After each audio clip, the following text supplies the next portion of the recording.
Alors mon métier est relativement vaste et pour situer mon activité, je travaille dans le domaine des assurances.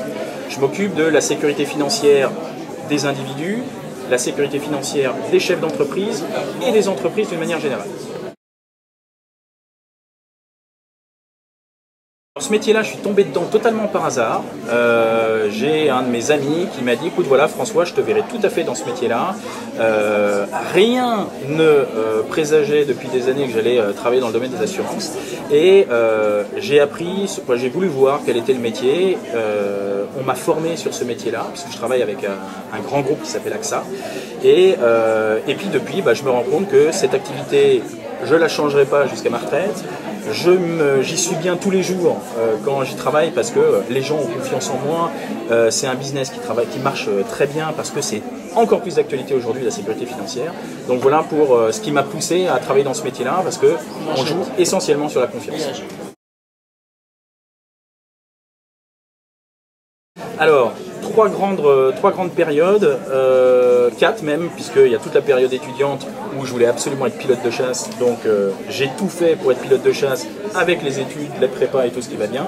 Je suis rentré à l'école de l'air de Salon de Provence, j'ai eu un petit accident malheureusement qui a fait que je ne pouvais plus être pilote de chasse et j'ai quitté l'armée pour devenir ingénieur. Donc j'ai travaillé dans les télécommunications, dans la conception des avions et notamment tout ce qui était plancher et réacteur.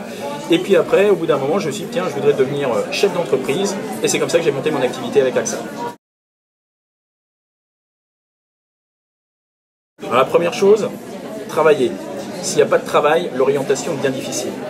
Deuxièmement, commencez dès maintenant à poser des questions, même à des gens qui ont des métiers qui ne vous parlent pas du tout, parce qu'on ne sait pas de quoi l'avenir sera fait, et peut-être que vous serez amené à travailler dans des métiers que vous n'imaginez pas du tout aujourd'hui. Et troisièmement, il y a une chose sur laquelle il faut absolument compter, c'est sur ce que vous avez à l'intérieur. C'est est-ce que je suis quelqu'un de volontaire? Est-ce que je me donne les moyens d'arriver à ce à quoi je veux faire? Et puis surtout, chose la plus importante, il ne faut jamais perdre espoir. Il y a des gens qui sont très bons et qui vont y arriver. Il y a des gens qui sont un petit peu moins bons, qui ont plus de difficultés, mais ça ne veut pas dire qu'ils n'y arriveront pas. Donc c'est vraiment garder un espoir permanent, parce que j'ai des exemples tous les jours de personnes qui n'étaient pas forcément très bonnes en classe, mais qui ont des situations aujourd'hui qui sont largement supérieures à la mienne, alors que moi j'étais pas trop mauvais. Donc vraiment, garder espoir, travailler, se donner les moyens et surtout, très important, commencer d'ores et déjà à se renseigner sur les métiers, rencontrer des gens, c'est tout simplement ce qu'on appelle le réseau.